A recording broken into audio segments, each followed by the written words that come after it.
Hello students, हाजिर हूँ मैं अपनी नई क्लास के साथ। आज की क्लास हमारी इंग्लिश की है। इस क्लास में आज मैं आपको ट्रांसलेशन के बारे में बताऊँगा। ट्रांसलेशन जो एक इंग्लिश का बहुत ही इम्पॉर्टेंट टॉपिक होता है और इसके बगैर इंग्लिश में कुछ भी नहीं किया जा सकता। और ट्रांसलेशन नहीं आता अगर आपको, तो आप ना इंग्लिश पढ़ सकते हैं, ना बोल सकते हैं, ना समझ सकते हैं। तो इंग्लिश को समझने के लिए ट्रांसलेशन जानना जरूरी है और ओवरऑल इंग्लिश को समझ लीजिए कि इंग्लिश की जान है ट्रांसलेशन। अब अगर ट्रांसलेशन की बात करते हैं तो ट्रांसलेशन की बात हो और वर्ड पावर की बात ना हो तो ये भी नहीं समझ में आता। वर्ड पावर एक ऐसी चीज़ है जो ट्रांसलेशन में जान होती है। अगर आपको वर्ड पावर नहीं आती तो आप ट्रांसलेशन कतई नहीं जान सकते। तो आप सबसे पहले अपने घर पे कोई भी पुस्तक होगी जिसमें आप इंग्लिश लिखी हो, जैसे कोई छोटी क्लास की किताब है, कोई अपर क्लास की किताबें हैं, तो आप उन किताबों से ये मत सोचिए कि ये हमारे क्लास की नहीं है, हमारी क्लास से छोटी है, ये हमारे क्लास से बड़ी है। इसमें आपसे कोई मतलब नहीं। आप बस उसमें ये देखिए कि आपको उस किताब से कौन सा वर्ड, किस वर्ड की हिंदी नहीं आती।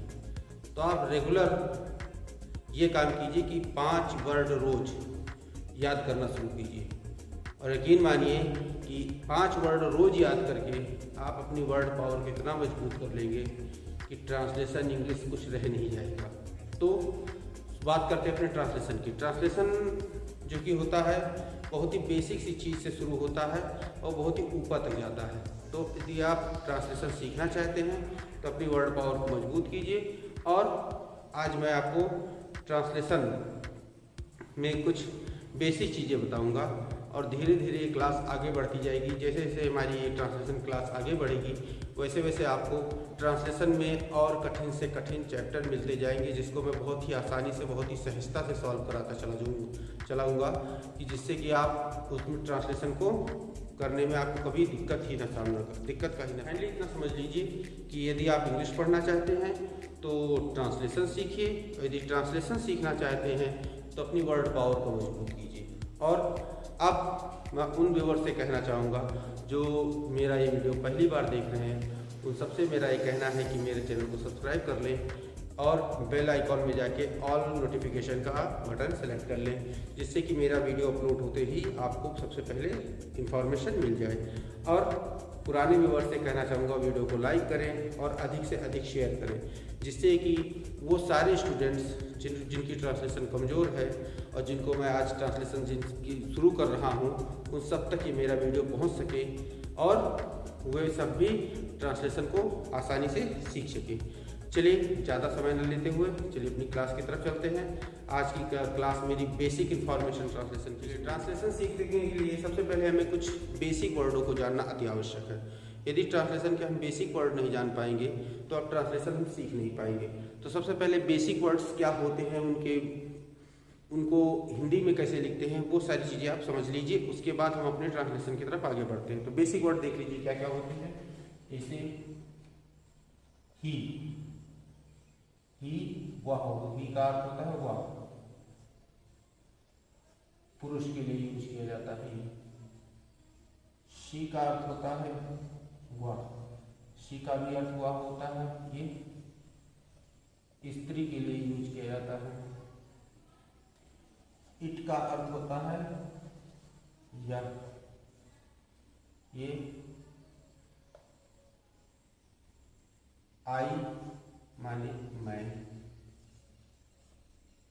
वी माने हम, यू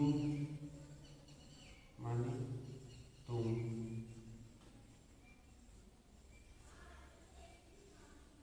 दे माने वे, दिस माने यह, दैट माने वह,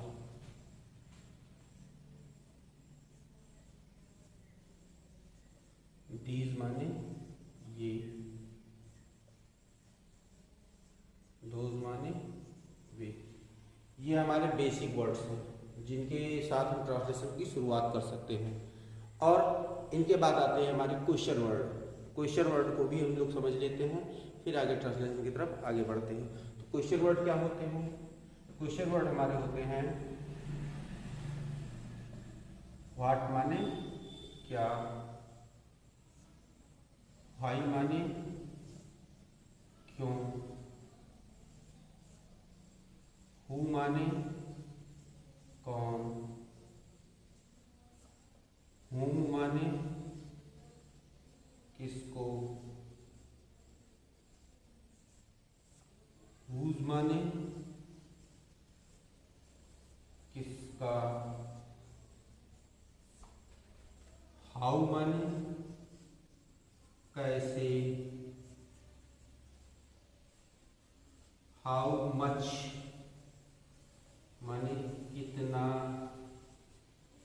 इस कितना का अर्थ होता है अनकाउंटेबल। यहाँ पे हाउ मच जो यूज होगा वो कितना वर्ड के लिए अनकाउंटेबल में यूज होगा। फिर आ जाता है हाउ मैनी, ये भी कितना के लिए यूज होगा लेकिन ये हमारा काउंटेबल होगा। अर्थात हाउ मच उन चीज़ों के लिए प्रयोग किया जाता है इनको तौला या नापा जाता है, और हाउ मैनी उन चीज़ों के लिए प्रयोग किया जाता है जिनको हम काउंट कर सकते हैं, जिनको हम गिन सकते हैं। तो ये चीज़ समझ में आई कि हाउ मच हाउ मैनी में हाउ मैनी कहाँ कहाँ प्रयोग होगा। अब आ जाते हैं हम व्हेन माने कब, वेयर माने कहाँ, वर्ड है विच, इसका वर्ड अर्थ भी होता है किसका, लेकिन ये निर्जीव के लिए किया जाता है इसका प्रयोग, ये निर्जीव के लिए इसका प्रयोग किया जाता है। तो आप इसे नोट कीजिए। अगली स्लाइड में आपको ट्रांसलेशन की शुरुआत करते हैं।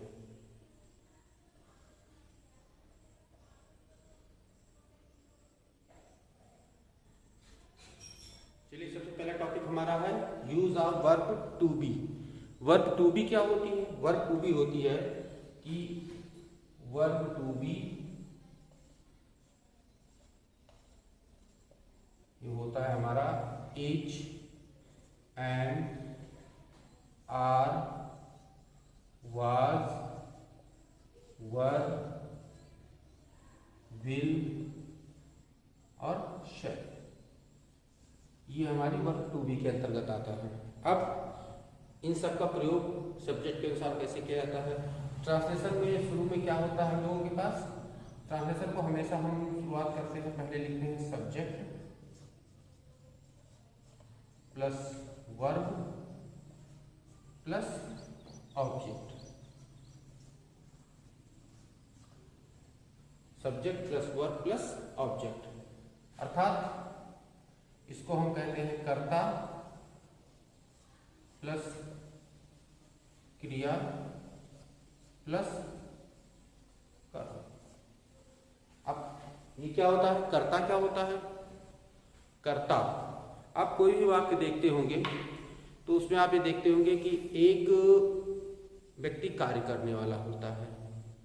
तो वाक्य में जो भी व्यक्ति कार्य करने वाला होता है उसे हम कर्ता कहते हैं, और वाक्य में कर्ता द्वारा जो भी कार्य किया जाता है उसे हम क्रिया कहते हैं, और कर्ता द्वारा जिसके लिए क्रिया की जाती है उसे हम कर्म कहते हैं। अर्थात इसको पहले लिख के एक बार समझ लेते हैं। तो पहले आता है कर्ता, यानी इंग्लिश में से हम सब्जेक्ट कहते हैं। इसका मतलब होता है वाक्य में कार्य करने वाला, वाक्य में कार्य करने वाला। फिर आ जाता है हमारा क्रिया, यानी कि इसे हम कहते हैं वर्ब। कर्ता द्वारा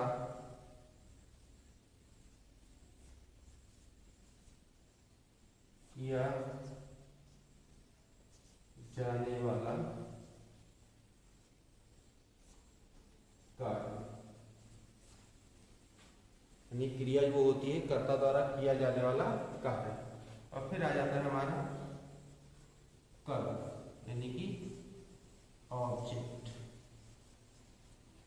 यानी कि कर्ता द्वारा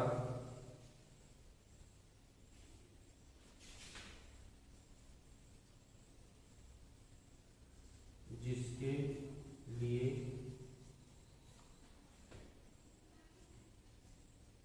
क्रिया हो रही हो। आई बात समझ में? कर्ता यानी कि वाक्य में कार्य करने वाले को हम कर्ता कहते हैं। क्रिया कर्ता द्वारा किया जाने वाला कार्य होता है। और कर्म जो होता है कर्ता द्वारा जो भी क्रिया, मतलब जिसके लिए भी क्रिया की जा रही हो उसे हम कर्म कहते हैं। अब इसको एक एग्जाम्पल समझते हैं। जैसे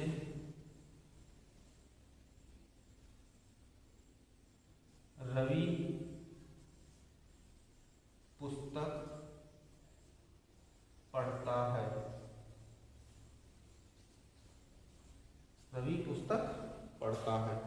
अब इसमें कार्य कौन कर रहा है? तो सब्जेक्ट हमारा क्या हो गया? निकर्ता रवि। ठीक, फिर रवि द्वारा कौन सा कार्य किया जा रहा है? रवि द्वारा पढ़ने का कार्य किया जा रहा है, यानी कि वर्ब हमारा हो गया पढ़ना। और पढ़ने का कार्य किसके लिए किया जा रहा है? पुस्तक के लिए किया जा रहा है। तो अर्थात कर्म यानी कि ऑब्जेक्ट हमारा हो गया पुस्तक। ऑब्जेक्ट पुस्तक हो गया। आई बात समझ में? कि सब्जेक्ट वर्ब ऑब्जेक्ट ये किस प्रकार से क्या क्या होते हैं समझ में आ गया हो तो नोट कीजिए, अगली स्लाइड में आपको आगे बताते हैं। चलिए अभी वर्ब्स के बारे में भी जान लिया जाए। वर्ब्स क्या होती हैं? इसे हमने लिखा verb to be, is, am, are, was, were, has, have, was, were, will, shall, ये हमारी वर्ब टू बी होती है। लेकिन वैसे तो इन वर्बों को हेल्पिंग वर्ब में काउंट किया जाता है, लेकिन वर्ब टू बी के यूज में सेंटेंस में मुख्य क्रिया नहीं होती है, इसीलिए इन सब क्रियाओं को हेल्पिंग वर्ब को मेन वर्ब मान लिया जाता है। अर्थात आप लोग ये कह सकते हैं कि वर्ब दो प्रकार की होती है। एक हेल्पिंग वर्ब जो जिससे मेन वर्ब को सपोर्ट मिलता है, और एक होती है मेन वर्ब। मेन वर्ब क्या क्या होती है?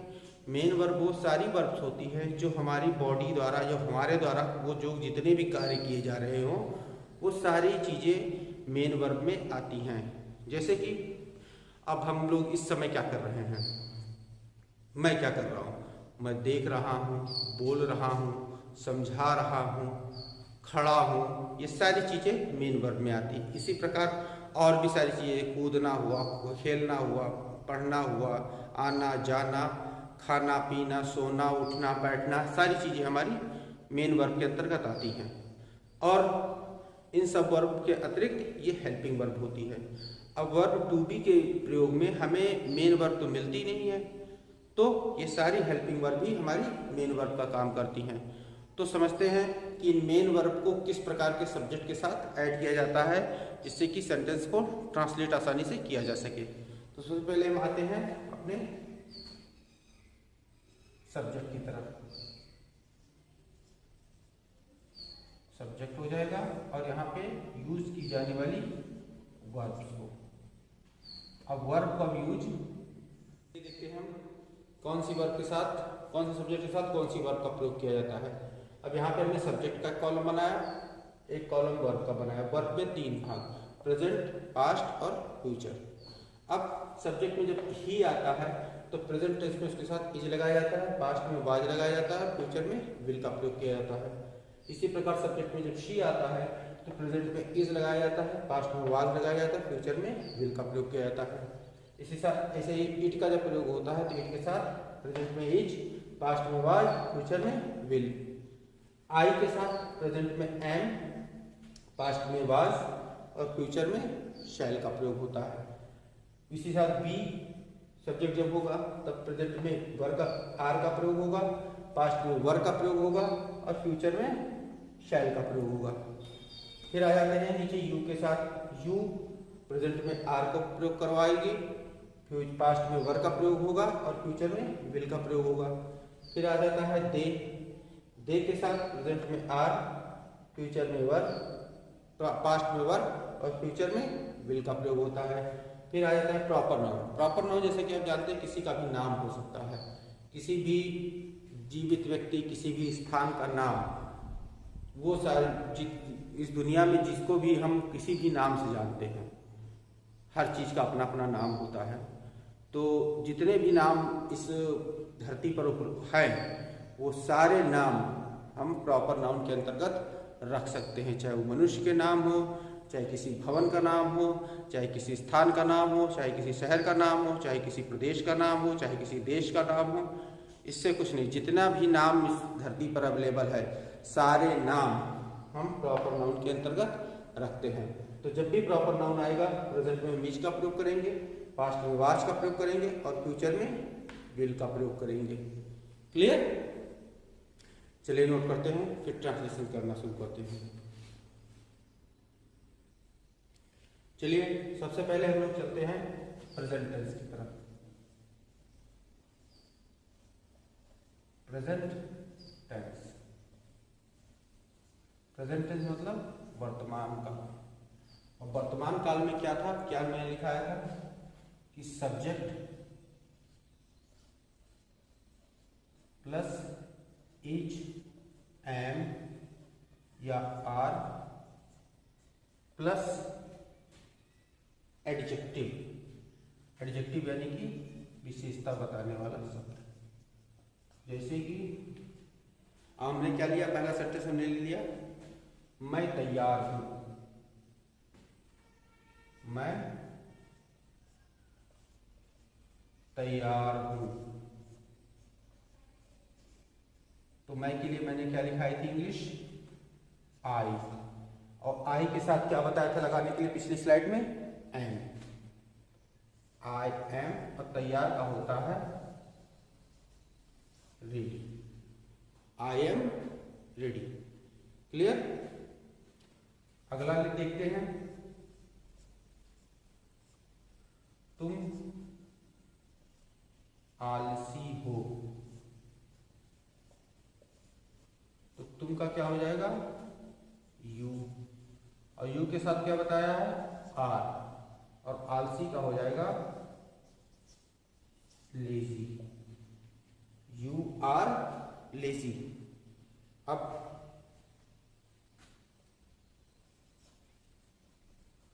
आप लोग तेज हो।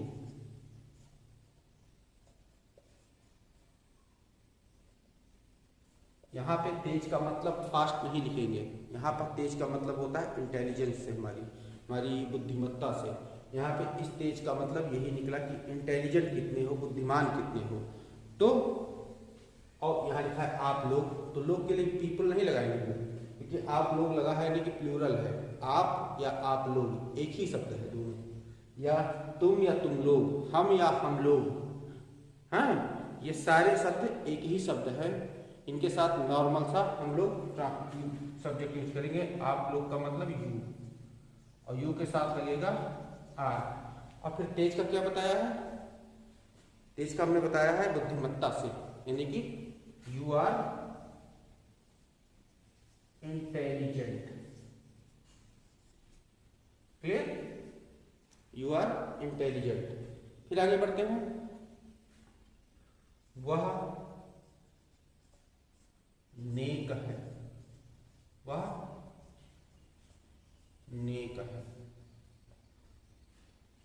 तो क्या होगा, नेक की इंग्लिश क्या होती है, जल्दी से कमेंट करके बताइए हमें।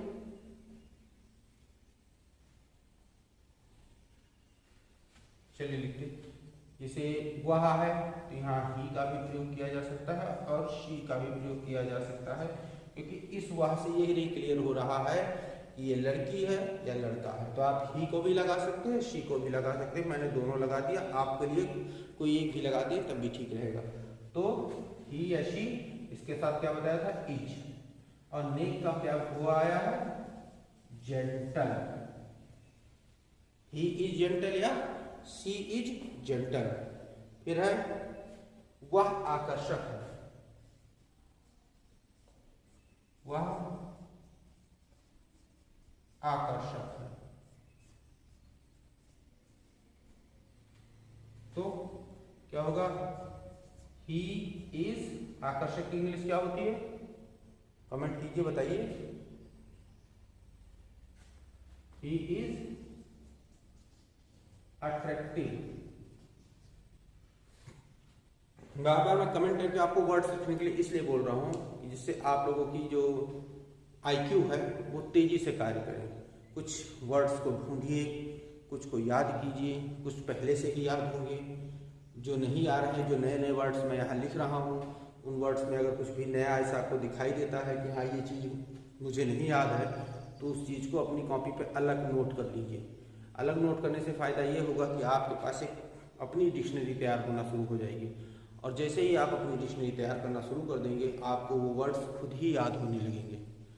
तो पहले ही मैंने बता दिया है, अब भी बता रहा हूँ कि अगर आपको वर्ड पावर आपकी मजबूत नहीं है तो आप ट्रांसलेशन नहीं समझ पाएंगे, नहीं सीख पाएंगे। सेम उसी तरह जैसे कि मैथ आप सॉल्व करना शुरू करते हैं और मैथ के फॉर्मूले ही आपको नहीं पता है तो आप मैथ के क्वेश्चन को सॉल्व नहीं कर सकते। उसी तरीके से ये भी समझ लीजिए कि ये अगर ट्रांसलेशन आपको सीखना है तो आपको अपनी वर्ड पावर मजबूत करनी होगी। वर्ड पावर यानी कि शब्दों को जितना अधिक से अधिक हो सके उतना याद करना। चलिए आगे बढ़ते हैं। सीता दयालु है, इसका तो ट्रांसलेशन लगभग सभी ने कर लिया होगा। सीता दयालु है, क्योंकि दयालु शब्द बहुत आसान है, तो यहाँ लिखेंगे हम सीता इज, क्योंकि सीता नाम है, प्रॉपर नाउन के साथ इसका प्रयोग होता है, तो सीता इज और दयालु का हो जाएगा काइंड। आई बात समझ में? फिर आ जाएगा वे लोग मेहनती हैं, वे लोग मेहनती हैं, तो क्या हो जाएगा, वे लोग के लिए हम लोग केवल दे ही का यूज करेंगे। वो यही बता दिया था कि आप लोग हो या आप हो या तुम लोग हो तो कोई फर्क नहीं पड़ता, आप नॉर्मल सा सब्जेक्ट यूज कीजिए। उसी प्रकार से वे हो या वे लोग हो तो नॉर्मल सब्जेक्ट यूज किया जाएगा, they are laborious. Clear? Note कीजिए, फिर आगे बढ़ते हैं आपको। चलिए आगे बढ़ते हैं। जैसे कि अभी आपने पढ़ा पिछली स्लाइड में अफर्मेटिव सेंटेंस के बारे में, अब इसके बाद इस स्लाइड में मैं आपको निगेटिव सेंटेंस के बारे में पढ़ाऊंगा। लेकिन सबसे पहले आपको ये जानना जरूरी है कि अगर वीडियो लंबा हो जाता है तो वीडियो को बिना स्किप किए हुए स्टेप बाय स्टेप जरूर देखा करें। अदरवाइज अगर कोई भी पॉइंट अगर मिस हुआ तो आप लोग उस चीज़ को आगे नहीं समझ पाएंगे। और ट्रांसलेशन की प्रत्येक क्लास में ये बात ध्यान रखिए कि ट्रांसलेशन की प्रत्येक क्लास में मैं आपको वर्ड पावर तो याद करने के लिए जोर दूंगा ही दूंगा, आप याद भी कीजिएगा, लेकिन प्रत्येक क्लास में मैं 15 से 20 वर्ड नए रोज आपको हर क्लास में आपको मैं दूंगा, जिसे आप अपनी क्लास कॉपी पे नोट करके आप उसे याद कीजिएगा। जैसा कि आप लोग बोर्ड पे सेंटेंस स्ट्रक्चर लिखा देख रहे हैं कि subject plus is am are plus not plus adjective, यही सेंटेंस स्ट्रक्चर पे हम निगेटिव सेंटेंस को ट्रांसलेट करते हैं। जैसे कि मैं एक किसान नहीं हूं, सिंपल सा वही ट्रांसलेशन। आई के साथ एम का प्रयोग करेंगे, एम के बाद हमें क्या लगाना है, not. I am not a farmer, ठीक। I am not a farmer. फिर आ जाएगा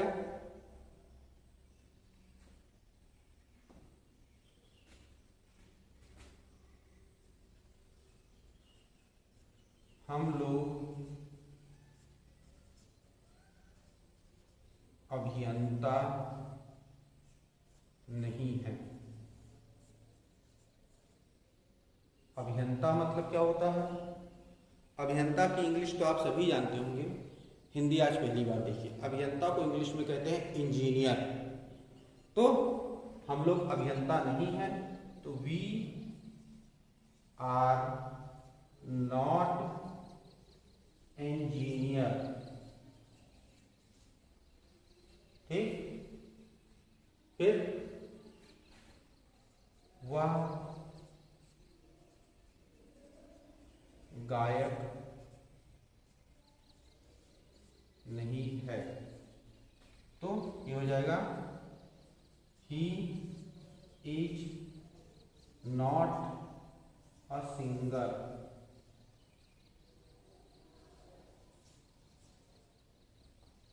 ओके, फिर है वे लोग कवि नहीं हैं। वे लोग कवि नहीं हैं, तो वे का क्या हो जाएगा हमारे लिए?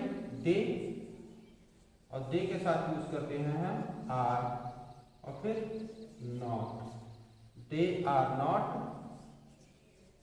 Poet. Okay, they are not poet. अब पोएट में प्लूरल है, दे आर नॉट पोएट्स। समझ में आई बात? चलिए नोट कीजिए, फिर अगली स्लाइड में आपको बताते हैं इंट्रोगेटिव सेंटेंसेस। जैसे कि आप लोग देख रहे हैं इंट्रोगेटिव सेंटेंसेस। इंट्रोगेटिव सेंटेंसेस को आप लोगों ने पहले ही देखा होगा। इंट्रोगेटिव सेंटेंसेस का मतलब होता है प्रश्नवाचक वाक्य।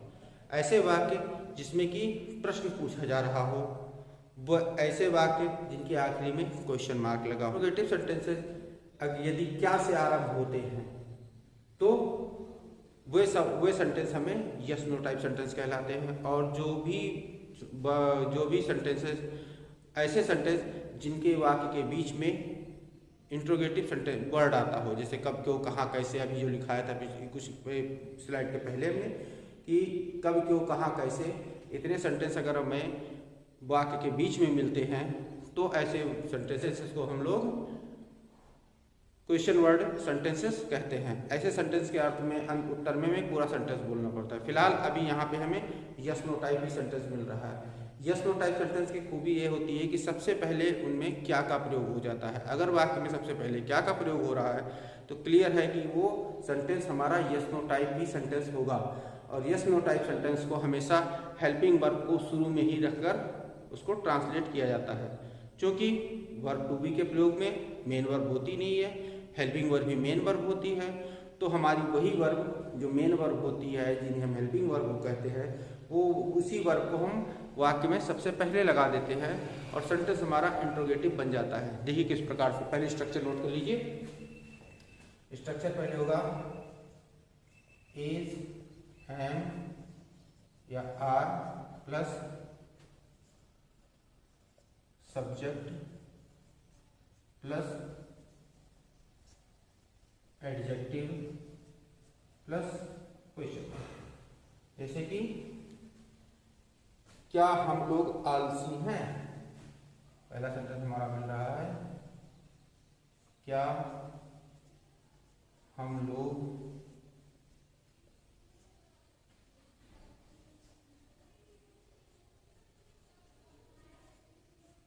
आलसी हैं? Question mark. इसका हो जाएगा हम लोग है, यानी कि इसका हमें प्रयोग का बी, क्योंकि बी वाक्य के बीच में ही, इसे हम कैपिटल लेटर में से नहीं लिख सकते हैं, इसमें हम लिखेंगे स्मॉल। तो बी, और बी के साथ हेल्पिंग वर्ब क्या थी? आर। अब क्योंकि ये सेंटेंस शुरू में ही लग रहा है इज एम आर का प्रयोग, इसलिए हम लोग आर सबसे पहले लगा देंगे। आर बी, और आलसी का क्या हो जाएगा? लीजी। Question mark. क्लियर? क्या हम लोग आलसी हैं? फिर है दूसरा, क्या वह शिक्षक है? क्या वो शिक्षक है? ये हो जाएगा हमारा इज, क्योंकि ही के साथ इज का प्रयोग होता है, तो इज ही टीचर। क्लियर? फिर है क्या सलमान एक अभिनेता है?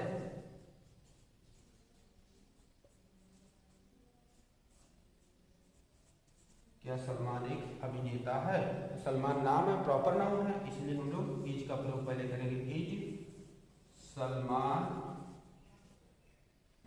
An actor. Is Salman an actor. ऐसा इंट्रोगेटिव सेंटेंस समझ में आए होंगे। नहीं समझ में आते, अगर कोई प्रॉब्लम है, कोई क्वेरी है, तो कमेंट बॉक्स में आप कमेंट कीजिए और मुझे अपनी क्वेरी बताइए कि मैं अगले वीडियो में जब भी मैं क्लास लूँ उस सब्जेक्ट की, तो उस क्वेरी को, उन क्वेरीज को मैं पूरी तरीके से आप लोगों के लिए सॉल्व कर सकूँ। चलिए नोट कीजिए इसे, तब अगली स्लाइड में आपको बताते हैं आगे। चलिए आगे बढ़ते हैं। इसे इंट्रोगेटिव निगेटिव सेंटेंस है। जैसा कि स्ट्रक्चर देख के आपको समझ में आ ही रहा होगा कि ये ऐसे सेंटेंस होते हैं, ऐसे वाक्य होते हैं जो प्रश्नवाचक होने के साथ साथ नकारात्मक भी होते हैं। ऐसे वाक्यों को ट्रांसलेशन के लिए हम लोग इस स्ट्रक्चर का प्रयोग करते हैं। अब ऐसे कौन कौन से वाक्य होते हैं? जैसे क्या मैं विश्वासी नहीं हूं? क्या मैं विश्वासी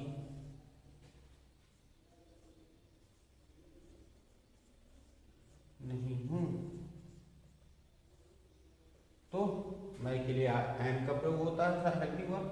यहाँ लिखेंगे हम एम आई नॉट फेथफुल।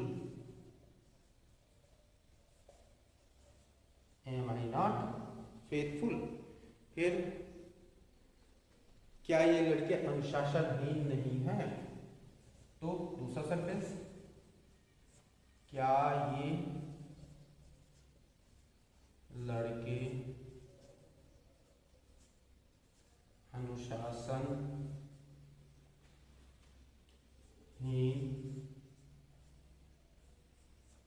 नहीं है? तो क्या ये लड़के, मतलब ये लड़के हैं, तो सेंटेंस प्लूरल है और प्लूरल के लिए हम यूज करते हैं आर का। तो आर दीज बॉयज नॉट। अब अनुशासनहीन की इंग्लिश जल्दी से कमेंट करके बताइए क्या होती है।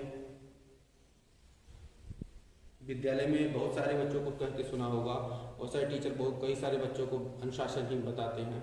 तो कहीं भी आपको अनुशासनहीन की इंग्लिश मिल सकती है आसानी से। चलिए नहीं मिलती तो कोई बात नहीं, हम बता देते हैं। इनडिसिप्लिन्ड।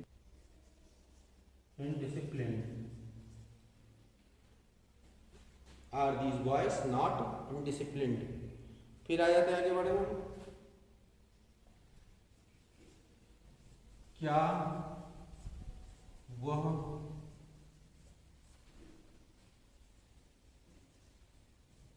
देशभक्त नहीं है? तो वह है, तो इज आगे लगाएंगे। Is he not patriot?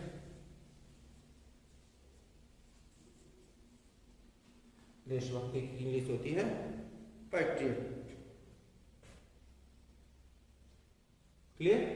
Note कीजिए, फिर आगे आपको बताते हैं। चलिए आगे बढ़ते हैं। आपको हैबिचुअल सेंटेंस के बारे में बताते हैं।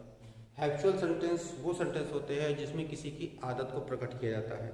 अर्थात जैसे सूर्य गर्म होता है, कौवा काला होता है, कोयल काली होती है, कबूतर सफ़ेद होते हैं। तो ऐसे सेंटेंस को हम लोग इस एम आर से ही लिखते हैं। भले ही इनमें आखिरी में ता है, ती है, ते हैं, ये सारे वर्ड आते हैं जो कि प्रेजेंट इंडिफिनिट टेंस का हमें बोध कराते हैं। परंतु ऐसे वाक्य जो होते हैं वो उनमें उपस्थित जो कर्ता होता है यानी संज्ञा सर्वनाम जो भी वहाँ पे प्रयोग किया जाता है उस संज्ञा सर्वनाम के अंदर निहित गुणों का हमें ऐसे वाक्य बोध कराते हैं और ऐसे वाक्यों को इसीलिए इनको इज एम आर का प्रयोग किया जाता है, ना कि प्रेजेंट इंडेफिनिट टेंस से संबंधित नियमों के प्रयोग में अगले नियमानुसार ये होता है कि जब हिंदी वाक्यों के अंत में होता है, होती है, होते हैं, होता हूँ, रहता है, रहती है, रहता हूँ, रहा करते हैं, रहा करती है इत्यादि शब्द अगर आते हैं और इन क्रियाओं के पहले यदि कोई एक विशेषण मिलता है और विशेषण के पहले कोई ऐसी संज्ञा सर्वनाम यानी कि सब्जेक्ट जो मिले उसमें कोई उस सब्जेक्ट की जो प्राकृतिक गुण जो होते हैं, प्राकृतिक गुण होते हैं, उन गुणों को अगर वो वाक्य प्रदर्शित कर रहा है या उसमें प्रयुक्त होने वाला विशेषण उन गुणों को प्रदर्शित कर रहा है तो उन गुणों के कारण ऐसे वाक्य में जो हमें ट्रांसलेशन करना रहता है वो ट्रांसलेशन हमारा जो हेल्पिंग वर्ब होती है वहाँ पे इज एम आर का यूज होता है। चलिए इसे नोट कर लीजिए और उसके बाद फिर मैं आपको इसके कुछ एग्जाम्पल्स के साथ इसे समझाने की कोशिश करते हैं। जैसे एग्जाम्पल देखते हैं, कोयला काला होता है, कोयला काला होता है, काला होता है। इसमें देखिए होता है शब्द है और होता है के पहले काला है। अब काले के पहले जो हमें नाउन मिल रहा है वो कोयला है। कोयले का प्राकृतिक गुण होता है कि वो काला होता है, इसीलिए इसको हम जो ट्रांसलेट करेंगे तो इसमें सब्जेक्ट के अनुसार इज एम आर का प्रयोग करेंगे। जैसे कि कोल, और कोल सिंगुलर नंबर है इसलिए इज लगाएंगे, कोल इज ब्लैक, ठीक, कोल इज ब्लैक। फिर हो जाएगा चीनी मीठी होती है, चीनी मीठी होती है, यानी कि चीनी का प्राकृतिक गुण है तो क्या हो जाएगा, शुगर इज स्वीट, ठीक। फिर अचार खट्टा लगता है, खट्टा लगता है, तो इसका हो जाएगा पिकल इज सॉर, ठीक, पिकल इज सॉर। फिर हमारा हाथी मजबूत होता है, तो क्या हो जाएगा, हाथी का प्राकृतिक गुण है हाथी मजबूत होता है, तो एलिफेंट इज स्ट्रांग, ठीक, नोट कीजिए। आशा यहाँ तक का वीडियो आप लोगों की समझ में आया होगा। अब इसके बाद और ये वीडियो मतलब जो पिछली स्लाइड में मैंने नियम बताए थे या उसे कुछ संबंधित ट्रांसलेशन बताए थे, ये समस्त रूल, ये रूल जो समस्त सेंटेंस में लागू होंगे, वो सेंटेंस जिसमें कर्ता का कोई गुण उसके वाक्य में बताया जा रहा हो, और इससे संबंधित निगेटिव का रूल या इंट्रोगेटिव का रूल या इंट्रोगेटिव निगेटिव का रूल, इसके पहले की स्लाइडों में जो मैंने नियम बताए हैं उन्हीं नियम के अंतर्गत होगा, ठीक। अगर कोई बात समझ में नहीं आती तो कमेंट बॉक्स में अपनी क्वेरी छोड़िए, मैं आपकी क्वेरी को सॉल्व करूंगा। और अब चलते हैं अपने एक और स्टेप की तरफ, जिसका मैंने जैसा कि मैंने आपको बताया था कि प्रत्येक वीडियो लेक्चर में मैं आपको 10 से 15 कुछ ऐसे शब्द दूंगा जो कि आप लोगों के लिए नहीं करते अपने शब्द को हम। जैसे कि पहला शब्द है हमारे लिए उजला, यानी कि व्हाइट। फिर है कलाकार, यानी कि आर्टिस्ट, ठीक। फिर हो जाएगा हमारा सुशील। सुशील का हो जाएगा जेंटल। सुशील का जेंटल हो जाएगा। फिर हो जाएगा घना। घना का हो गया डेंस। फिर डरपोक का टिमिड। फिर नटखट। नटखट का हो जाएगा नॉटी।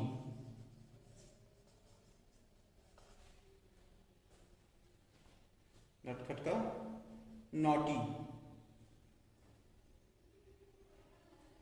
फिर आ जाएगा शीतल। शीतल का कोल्ड।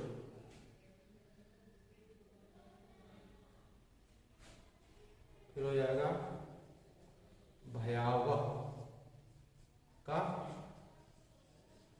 फियरफुल।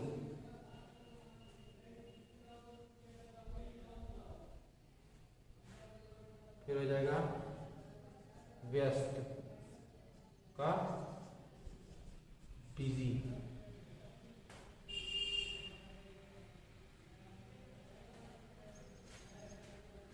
फिर हो जाएगा बदमाश का विक्ड। फिर आ जाते हैं हम अपने जादूगर, मैजिशियन। जादूगर का मैजिशियन। पत्रकार का जर्नलिस्ट। पत्रकार का जर्नलिस्ट। फिर हो जाएगा हमारा लेखिका। लेखिका का ऑथरेस। लेखिका का ऑथरेस। फिर हो जाएगा व्यापारी का बिजनेसमैन। व्यापारी का बिजनेसमैन।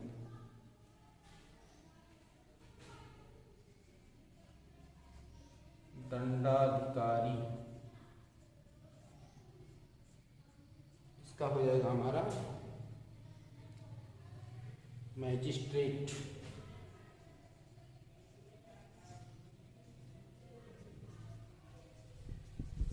दंडाधिकारी का हो जाएगा मैजिस्ट्रेट।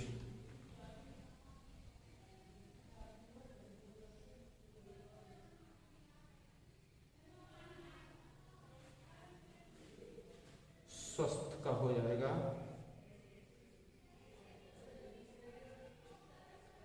हील।